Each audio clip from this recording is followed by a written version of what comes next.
What's up, guys? I'm Daemonxel, and we have the official kits of the 2/3 of the Gondor marquee characters. That's right.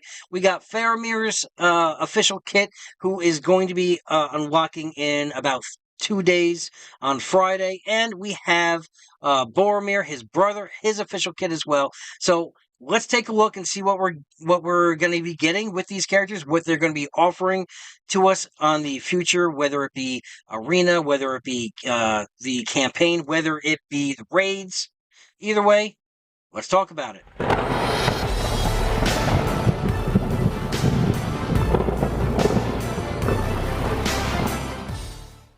All right, we're going to start off with Faramir because his event is actually starting before Boromir's. His event is starting on Friday the 1st, and he is obviously a light side character. He's on that Gondor team. He's a human, he's an attacker, and he works best with Boromir as well as Denethor, the Steward of Gondor. The little information it says here, as a captain of the Rangers of Ilithian, Faramir is a tactical leader who uses stealth and precision to dispose of his foes. Now, if you played the campaign further up, you have obviously fought against these three characters before, and you know how deadly he can be, especially when he's in stealth mode. But let's look further in. Obviously, his weapon type is going to be a bow. That's going to be important for the new glyph system that's going to be coming out somewhere within the next few months. And his description is as the captain of the... Oh, we already read that. Never mind. Let's go to the first ability, his basic, which is Defend the Borders. So let's look at the animation here. Okay, it's just a single strikeout. Right to Shagrat there. Okay, so at unlock, you're going to attack that enemy for 100% damage. During stealth, you're going to deal 110% damage instead. So you're going to get a boost when you're in stealth mode. And obviously at max upgrade, it's going to be for 190% damage, but during stealth, you're going to get a whopping 230% damage instead. Yes, it doesn't have a cleanse, it doesn't have a bane. I know I've said before, I like characters that give a little extra with their basics, whether it applies a bane or it cleanses, just something. But this, I'll take this because while he's in stealth, he does a hell of a lot more damage. Let's look at the special one, which is the Rainbow's Ambush. Alright, let's see here. He's going to fire, and he's going to go right into stealth mode. And this ability is going to cost 3, and you're going to be able to start with that ability locked and loaded at 3. And at unlock, you're going to target that enemy for 120% damage, and you're going to gain stealth for 1 turn. So that's going to be important, because like we said, he does more damage in stealth mode.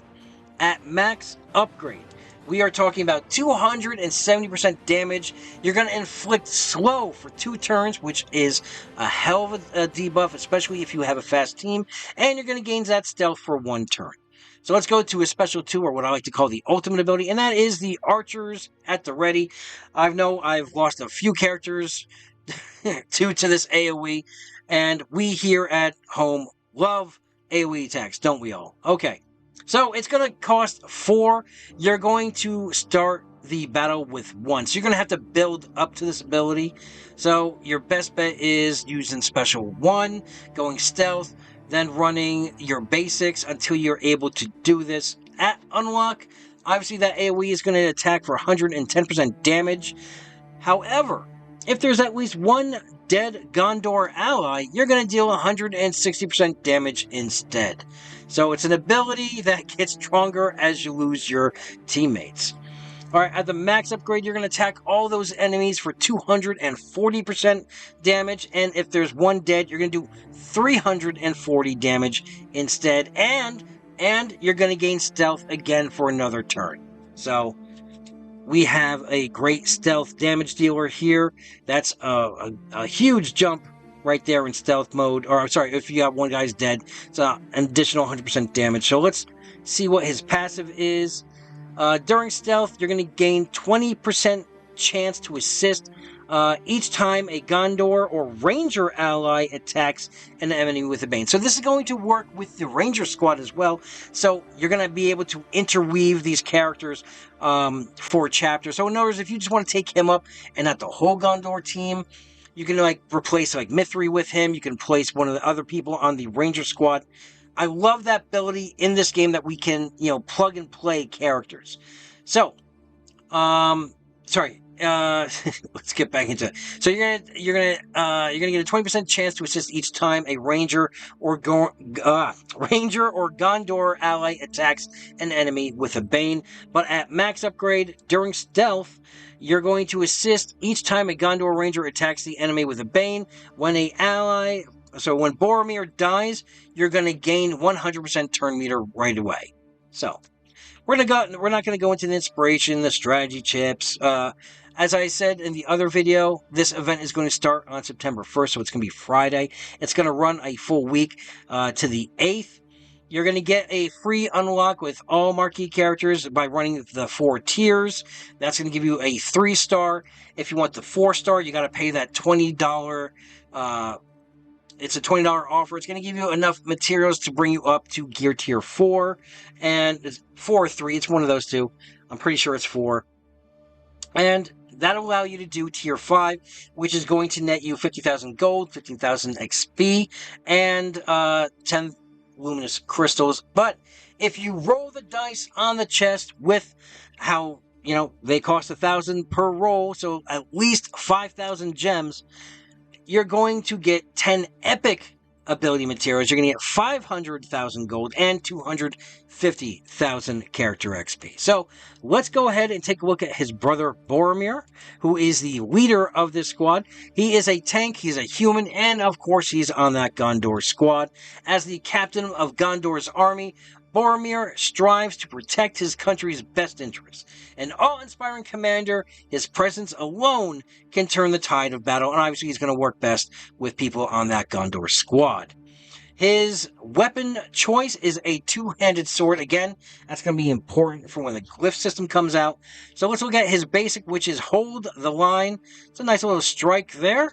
At unlock, you're going to attack the target enemy for 90% damage, and you're going to have a 50% chance to inflict Weaken for 1 turn. And you know how I love, putting Banes on characters, especially with a basic.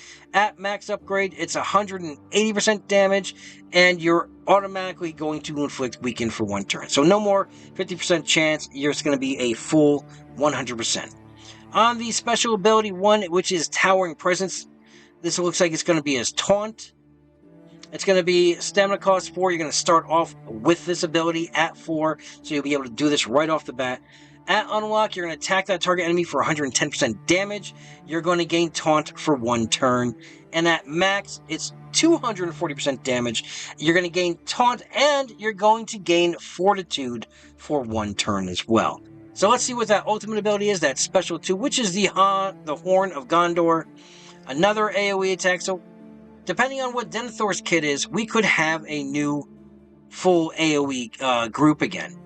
So it's going to be 5. You're going to start at 3, so you're going to have to at least wait 2 turns to be able to lock and load this. At unlock, you're going to grant Might for 1 turn to all Gondor squad members. You're going to attack all enemies for 70% damage, and if Faramir is an ally, first attack all enemies for 35% damage. So you're going to get a nice bonus assist there. So it's kind of like a double AoE there. At max upgrade, you're going to grant Might for 1 turn to all Gondor squad members. Attack all enemies for 140% damage. If Faramir is an ally, he's first going to attack all enemies for 80% damage and do an extra attack for 140% damage.